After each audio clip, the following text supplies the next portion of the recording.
Okay, let's unpack this.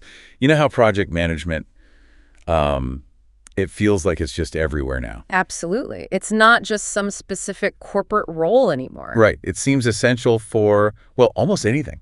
Building an app, organizing some community event, just getting team projects done. Yeah, basic coordination skills, but structured. But here's the thing, and our source material really points this out. Getting good, structured knowledge about it. It's traditionally been kind of gated. Like behind a big paywall. Exactly.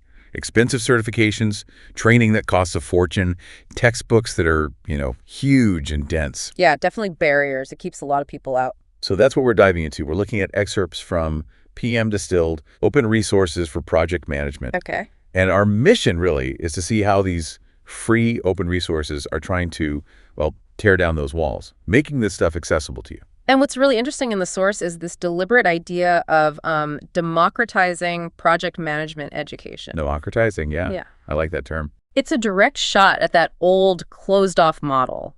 The aim isn't just like putting info online. No. It's about empowering anyone who needs these skills. Doesn't matter what your background is or if you can afford some fancy course. Okay, so how do they do it? What's the example? Well, the main example is their own PMdistilled guide. They talk about its approach as distilling. Boiling it down. Pretty much.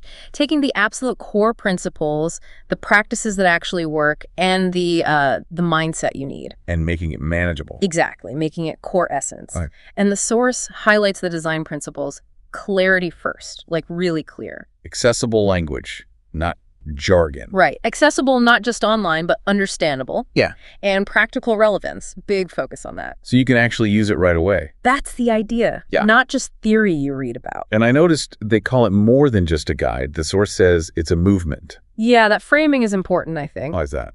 Because movement suggests it's bigger than just one book or website. It hints at the impact they're going for. Well, the source is pretty clear. When you remove those financial hurdles, those institutional barriers, you empower a way broader group of people. Who are they talking about specifically?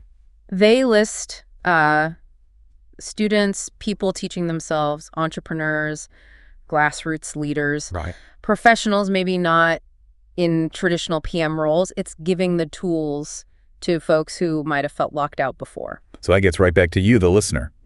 Maybe you're, say, an engineering grad in a smaller city starting a project. Or a social entrepreneur in a rural place trying to manage something complex. Yeah. The source suggests you could now access the same kind of, well, distilled project wisdom that used to be mainly for people in big companies. People who could afford the training. Right. And this is where the source makes, I think, a really powerful claim about leveling the playing field. Okay. They argue that when this fundamental knowledge becomes freely available, something really shifts. And the key takeaway they offer is? It's pretty direct. Talent, not privilege, becomes the differentiator. Okay. So it's about your actual ability, your effort. Not about whether you could afford the expensive course or certification. Your skill matters most. So connecting this back, what does this mean for your ability day to day to manage work, deliver value, lead effectively, whatever you're doing? Well, it suggests those critical skills might just be, within reach now, directly. Without needing that big financial investment first. But think for be part of some specific institution. It's potentially right there for you. Okay, so let's wrap this up with a final thought for you to mull over. If these essential skills, like project management, skills that were historically gated, if they're truly becoming free and open like this suggests, what does that actually mean for the traditional ways people gained expertise? For those career paths that relied on that exclusive, often expensive knowledge? Yeah, what happens to the old models? It's definitely something to think about.